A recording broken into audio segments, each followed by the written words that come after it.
దిగువ మధ్యతరగతి కుటుంబంలో పుట్టి గవర్నమెంట్ జాబు సాధించిన అంతటితో తృప్తి చెందకుండా ఇంకా ఏదో సాధించాలన్న ఆకాంక్షతో యోగా నేర్చుకొని తను నేర్చుకోవడమే కాకుండా వందలాది మంది యోగా గురువులను వేలాది మంది శిష్యులను తయారు చేసినటువంటి శ్రీ గర్మెల్ల శ్రీనివాస్ రెడ్డి గారితో ఈరోజు మన ఇంటర్వ్యూ.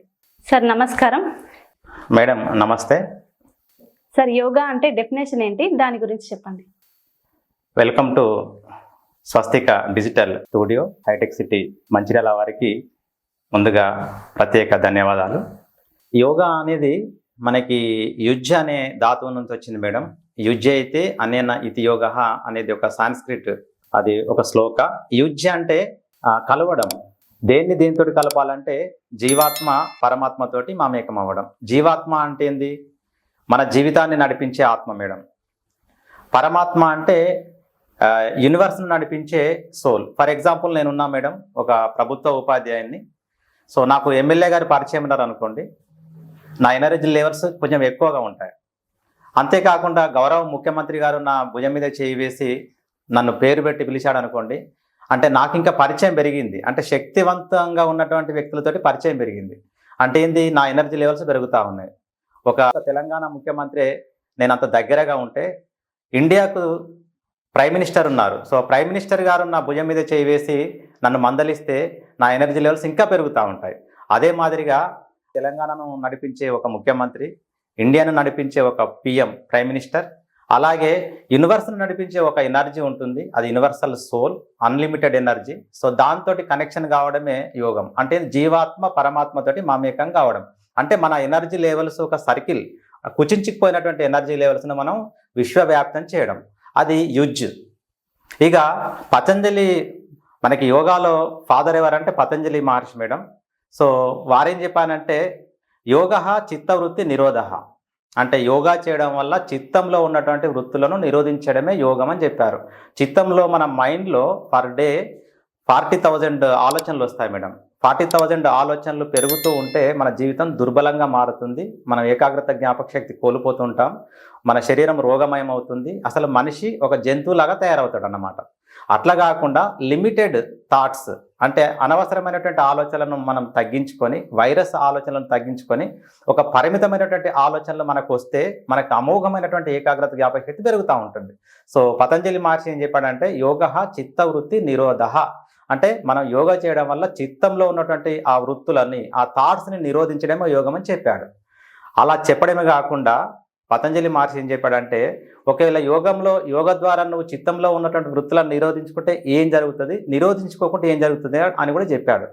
సో యోగ చిత్తవృత్తి నిరోధ జరిగింది అనుకుందాం. అంటే నువ్వు ఆహార నియమాలు పాటించావు, మంచి అన్ని అలవాట్లు సుగుణాలు ఉన్నాయి, రోజు సాధన చేశావు, యోగ చిత్తవృత్తి నిరోధ జరిగితే తదాద్రష్ట స్వరూపే అవస్థానం, అంటే నీ నిజమైనటువంటి జీవితం ఏంటి, అసలు నువ్వు ఎక్కడి నుంచి వచ్చావు 100 years బిఫోర్, 100 years ఎక్కడికి వెళ్తావు, అసలు ఈ మాయా జీవితం ఏంటి అంత తెలుసుకుంటావు అని చెప్పి తదాద్రష్ట స్వరూపే అవస్థానం, తదాదృష్ట స్వరూపే అవస్థానం అని చెప్పి ఇంకొక సూత్రంలో చెప్పడం జరిగింది.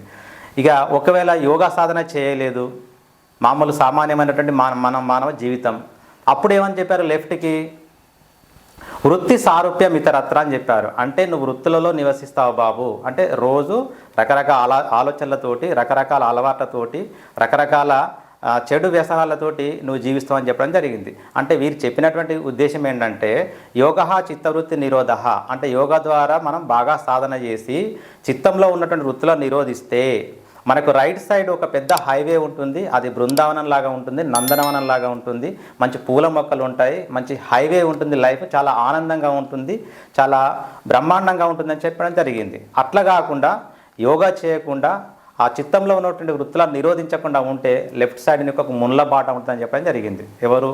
పతంజలి మహర్షి.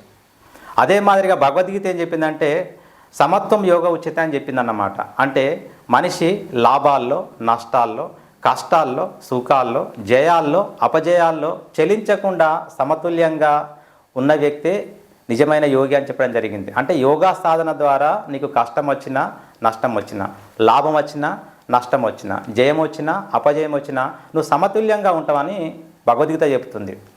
ఆ రోజు శ్రీరాముడు, బాబు నువ్వు రేపు అయోధ్యకు రాజు కాబోతున్నావు అని చెప్పి దశరథ మహారాజు దగ్గర నుంచి ఒక ఉత్తరం వస్తుంది. అప్పుడు శ్రీరాముడు ఆకాశమంతా ఎత్తు ఎగరలేదు, డప్పు చాటింపు చేయలేదు, ఫేస్బుక్లో వాట్సాప్లో స్టేటస్లు పెట్టుకోలేదు, జస్ట్ చిరునవ్వు నవ్వాడు అంతే. తెల్లవారి బాబు 13+1 14 ఇయర్స్ నువ్వు అడవులకు వెళ్తావని చెప్పి మళ్ళా ఉత్తరం వస్తుంది. అప్పుడు శ్రీరాముడు కింద పడుకొని కాళ్ళతోటి గిలగిలా కొట్టుకుంటూ ఏడవలేదు, అరవలేదు, నేను పోనని భీష్మించుకొని కూర్చోలేదు. అప్పుడు ఒక చిరునవ్వు. సో ఇది సమత్వం అంటే ఇది సమత్వం అంటే లాభం వచ్చినప్పుడు కానీ, నష్టం వచ్చినప్పుడు కానీ, సుఖం వచ్చినప్పుడు కానీ, లేకుంటే కష్టం వచ్చినప్పుడు కానీ, జయం వచ్చినప్పుడు కానీ, అపజయం వచ్చినప్పుడు కానీ బాబు బ్యాలెన్స్గా ఉండడమే యోగం అని చెప్పి భగవద్గీత చెప్తుంది. యోగ కర్మసు కౌశలం అంటే యోగా చేయడం వల్ల మనకి స్కిల్ అంటే ప్రతి పనిలో మనకి నైపుణ్యం వస్తుంది యోగా చేస్తే. ఫర్ ఎగ్జాంపుల్ మీరే ఆ లేడీస్ ఉన్నారు, ముగ్గుల పోటీ పెట్టామనుకోండి, ఓ 10 మంది ముగ్గులు వేశారు, జడ్జెస్ వచ్చి ఆ ముగ్గుల పోటీ చూస్తూ ఉంటే ఒక్కరికే ఫస్ట్ ప్రైజ్ వస్తుంది. ఆ ఫస్ట్ ప్రైజ్ వచ్చిన వాళ్ళ యొక్క ముగ్గు అందరిని ఆకట్టుకుంటుంది, అందరికీ ఆనందపరుస్తుంది. అంటే ఆమెకు ముగ్గులు వేయడంలో స్కిల్ ఉన్నట్టు. సో యోగా చేస్తే ప్రతి పనిలో నైపుణ్యం వస్తుంది, స్కిల్ వస్తుందని భగవద్గీత చెబుతుంది. సో ఈ విధంగా మనకి చాలా నిర్వచనాలు ఉన్నాయి యోగా చేయడం వల్ల. సో ఆ యోగా నిర్వచనాలు చెప్పుకుంటూ పోతా ఉంటే ఇప్పుడు మనకు కొన్ని గంటల తరబడి చెప్పొచ్చు.